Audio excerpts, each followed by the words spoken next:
নমস্কাৰ অসমীয়া বোৱাৰী পাকঘৰলৈ মই পল্লৱী আপোনালোকক পুনৰবাৰ স্বাগতম জনাইছোঁ। আজি মই বনাব লৈছিলোঁ এবিধ বিশেষ লাডু। লাডুবিধ ভাদ মাহত প্ৰায়ে সকলোৱে বনায়েই। আহকচোন মইনো কেনেদৰে কি বস্তু দি লাডুবিধ বনাইছিলোঁ আপোনালোকেও চাব। মই লৈছিলোঁ ভাতৰ চাউলৰ পিঠাগুড়ি। এয়া পিঠাগুড়ি মই চাউল 1 কেজি চাউলৰ ঢেঁকীত খুন্দি লৈ পেলাই পিঠাগুড়ি লৈছিলোঁ। আৰু লৈছিলোঁ মই নাৰিকল ৰুকনিত পিচি লৈছিলোঁ। লৈছিলোঁ ইলাচি 4টা আৰু লৈছিলোঁ তেজপাত 2 খিলা, গাখীৰ, চেনি, ঘিউ। 1 কেজি চাউলৰ পিঠাগুড়িত আধা লিটাৰ গাখীৰ লাগে, সেইবাবে মই আধা লিটাৰ গাখীৰ লৈছিলোঁ। আৰু লৈছিলোঁ 2 কাপ চেনি।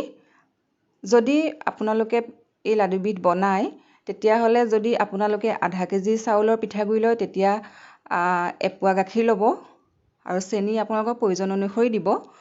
এয়া মই গাখীৰখিনি গেছত কেৰাহীখন পাতি গৰম হ'ব দিলোঁ।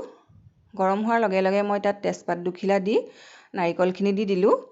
ঠাই বিশেষে এই লাডুবিধ কেঁচাকৈও বনায়। কেঁচাকৈ বনালে গাখীৰখিনি কেঁচাকৈ লয়, পিঠাগুড়িত সানি দিয়ে, কিন্তু মই এনেদৰে বনাইছোঁ কাৰণে গাখীৰখিনি পগাবলগীয়া হৈছে। তাৰ পাছতে মই দি দিলোঁ গোটাকৈ ৰখা ইলাচিকেইটা পিচি লৈ পেলাই, গুড়ি কৰি লৈ পেলাই ইলাচিকেইটা দি দিলোঁ। অলপ সময় মই উতলিব দিছোঁ গাখীৰখিনি। অকণমান গাখীৰখিনি আৰু উতলাৰ পাছত এনেদৰে এয়া নাৰিকলখিনি অকণমান সিজি গৈছে। নাৰিকলখিনি সিজি যোৱাৰ লগে লগে মই চেনি 2 কাপ তাত দি দিলোঁ। এনেদৰে হয়তো সকলো জেগাতে নবনায়, ঠাই বিশেষে লাডুবিধ কিছুমানে কেঁচাকৈ বনায়, কিছুমানে মই বনোৱাৰ দৰে বনায়। মই এনেদৰে বনাওঁ কাৰণে আপোনালোকক ভাবিলোঁ এবাৰ দেখাওঁ। খাবলৈও বহুত ভাল লাগে লাডুবিধ। ভাদ মাহত নামঘৰত প্ৰসাদৰ লগত এই লাডুবিধ প্ৰায়ে দিয়ে। এয়া তাৰ পাছতে মই দি দিলোঁ ঘিউ। ঘিউ দিলে লাডুৰ গোন্ধটো বহুত ভাল লাগে। ঘিউ দিছোঁ 2 চামুচ মই। অকণমান সময় উতলিবলৈ দিলোঁ। এনেদৰে মই চালোঁ আঙুলিত। আঠা হ'ব নালাগে, তথাপিও অকণমান হাতটো চিল্কি লাগে, তেতিয়া তাতে পিঠাগুড়িখিনি দিব লাগে। পিঠাগুড়িখিনি একেবাৰে গোটেইখিনি দিব নালাগে, কমকৈ দি লৰাই যাব লাগে। এয়া মই কমকৈ দি পেলাই লৰাই আছোঁ। গেছটো মই অফ কৰি দিলোঁ। গেছটো অফ কৰি দিয়াৰ পাছত মই কমকৈ পিঠাগুড়ি দি এনেদৰে লৰাই আছোঁ। আৰু লাগিব ইয়াত পিঠাগুড়ি। আগতেও কৈছোঁ 1 কেজি পিঠাগুড়িত আধা লিটাৰ গাখীৰ লাগেই।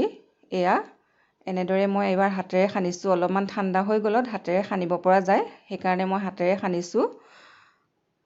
মই চৰিয়া এটালৈ গোটেই বস্তুখিনি কাঢ়ি ল'লোঁ। তাৰ পাছতে এয়া আটা সনা দি মই গোটেইখিনি সানি ল'লোঁ। অকণমান গৰম হৈ থাকোঁতেই লাডুটো বনাব লাগে। ঠাণ্ডা হৈ গ'লে বনাবলৈ অলপ কষ্ট হয়।